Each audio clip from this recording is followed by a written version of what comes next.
Hello guys, good morning, welcome to my channel and it's me again, ang inyong chismosong Kaaldab Vlogger.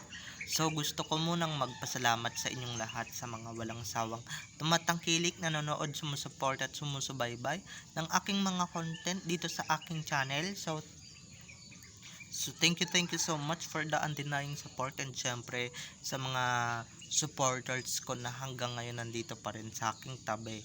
So eto wag ninyong babaktawan o lalaktawan tong ating main topic ngayong araw.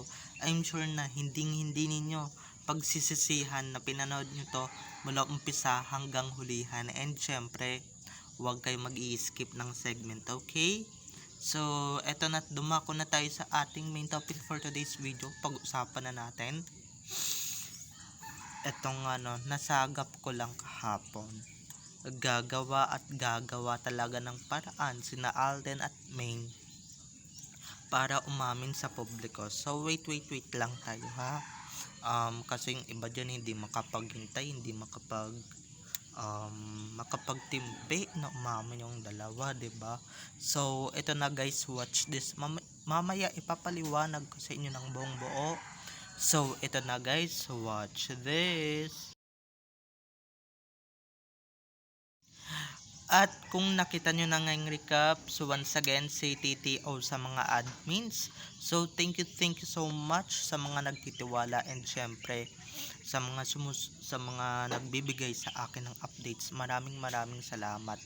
So hindi ko to magagawa kung hindi dahil sa inyo, and syempre hindi ako magkakaroon ng mga magagandang updates kung hindi nyo ako binibigyan ng updates.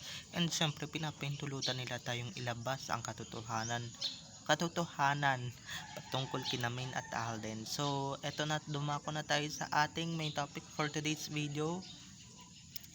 Like what I said earlier, no, gaya nga nung sinasabi ko kanina, eto na ha, eto na mga matagal nang naghihintay. Eto na, gagawa na ng paraan yung Maychard para umamin sila sa publiko.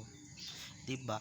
Yung walang nakaharang, walang mga epal sa paligid, walang mga daga na namimeste sa buhay nila, inside or outside man yun sa showbiz. Pero guys, kaming mga true-blooded ADN, kaming mga matatagal na dito sa fandom, hindi na namin kailangan yan, hindi na namin kailangan ng validation na umamin sila or talagang mag-asawa at magjowa sila. Hindi na namin kailangan yan dahil guys, araw everyday na ginagawa ko dito sa social media, hindi pa ba pag-amin yun? Hindi pa ba pambobo ko yun sa relasyon nila? Diba? Kung talagang matagal ka ng ADN since 2015 pa or 2016 pa na talagang na-develop silang mag-asawa, talagang alam mo na yan, diba? Pero kung bago ka pa lang sa fandom, diba, kung wala ka pang ilang days silang sa fandom bilang Aldab Nation or bilang Aldab fan, diba, talagang maguguluhan yung utak mo, and syempre maaanuan ka pa na sana umamin na sila sa publiko, ganyan na makukulit, na ayaw talaga nila na, diba, maniwala sa ating mga others. So kaming matatagal na sa Aldab Nation and sa Aldab industry ha, alam na namin yung katotohanan. Kayo na lang yung hindi, at kayo na lang natutulog sa pansitan, okay? Dahil diba, para sa amin na hindi na namin kailangan yan, at hindi na namin kailangan ng validation sa relasyon nilang dalawa at sa relasyon ng mag-asawang Alden at Maine, diba? Yung iba dyan makukulit, diba? Naku guys, pag nangyari yung umamin na sila, pag nangyari yung pagiging true nila sa sarili nila, hindi na sila nagkukunwari, hindi na sila nababalot ng showbiz, nako, maraming magpapakaano dyan sa solo nila, marami pang magpapaka-meter, lalong na guys pag nabasag yung sarsuela, okay? Mga araw-araw ko pang ginagawa dito, hindi pa ba ano yun, hindi pa ba validation yun na talagang may relasyon sila Alden at Main at talagang may anak sila, 'di ba?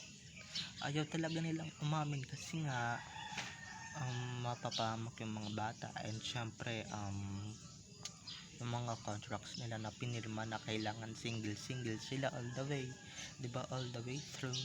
um Syempre mga contract nila, 'di ba, lalong lalo na yung mga endorsements, mababawasan yan ng mababawasan pagka umamin sila, yung mga engagements nila, 'di ba, mababawasan yan for sure. Pero tiwala naman ako sa Aldab, and syempre sila naman din talaga yung gagawa ng paraan para umamin. So wait lang tayo. um so eto nga, 'di ba, matagal na nilang ginawa ito noon, 'di ba, noon pa man, noong 2016 pa man, 'di ba, bago mag birthday si Main, or 'di ba, dinala ni Alden sa special na lugar si Main para sa para sa ano para sa isang malaking pasabog. So ayan, marami pa tayong ka-ADN nun, pero tignan nyo naman ngayon, 'di ba, kahit na ilan na lang tayo, 'di ba, pasabog pa rin talaga ang pag-amin ng Adam. Or 'di ba, yung not a single anymore pa noon na caption namin, ibig sabihin nun hindi na siya single, hindi na siya single na babae, talagang may asawa at may kabiyak na siya ng panahon na yon, 'di ba, dahil engaged na nga siya kay Alden Richards. Okay, kung hindi kayo naniniwala, edi sige, maghanap ako ng proof. Kung gusto niyo ng proof, 'di ba, kung gusto niyo ng validation para naman sa ganun, matatak sa kokote ninyo na talagang Aldab Israel at talagang Aldab Israel couple, 'di ba? Kayo lang naman din yung makukulit na gustong gusto yan, 'di ba?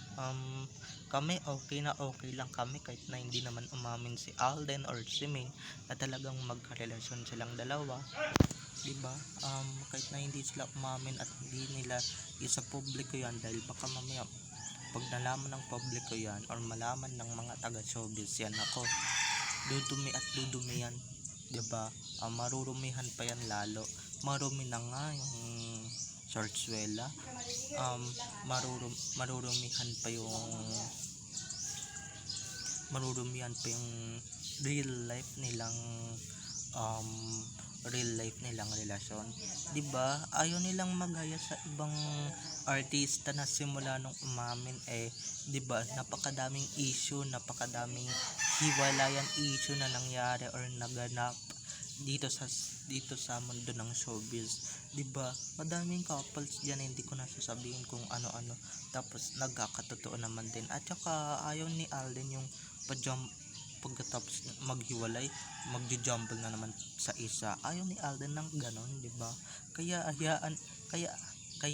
hayaan na lang natin sila kung ano yung desisyon nila at respetuhin natin yon, okay?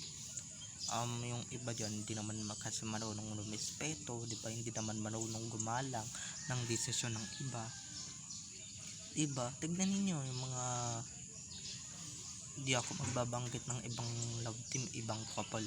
Tignan niyo, buhat nung umamin sila na, 'di ba? Ano nangyari? Makalipas ang ilang taon, ilang dekada, tignan niyo kung ano nangyari. Hiwalay na, 'di ba? 'Di ba, naghihiwalay na agad. Pagkatapos umamin na buntis, tignan mo yung nangyari. Naghiwalay din agad kasi nga yung boy, 'di ba, nakakita lang na sexy ng sexy na babae. Tignan mo, pinatos agad, 'di ba? Kitams nyo yun, mga ka-ADN. Kaya ayaw ni Alden ng ganun, yung umaamin sa publiko, dahil alam naman natin na maraming pakialamera hindi lang dito sa social media, kundi pati sa totoong buhay. Maraming pakialamera at pakialamero, maraming mga manghihimasok, maraming mangingialam, maraming lalagyan ng butas ang inyong relasyon at maraming mangingialam sa inyong relasyon. Siyempre, maraming write-ups yan na kunwari hiwalay na ganito, ganyan. Sa ganyan nagkaroon ng ibang lalaki, ganyan. Sa ganito nagkaroon ng ibang babae, di ba? Naling sa ibang babae, si ganito nakabuntis, sa ganyan ng lalaki, di ba? Ayun naman din ni Alden at Minion na madudumihan yung relasyon nila. Okay? So, better to shut off your mouth. Okay?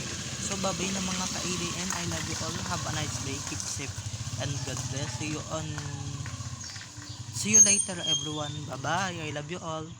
Don't forget to subscribe to my YouTube channel for more videos and uploads patungkol kina Alden Richards and Main Mendoza. Okay? So, bye-bye na mga ka-ADN. Enjoy watching. Bye-bye. Happy Monday.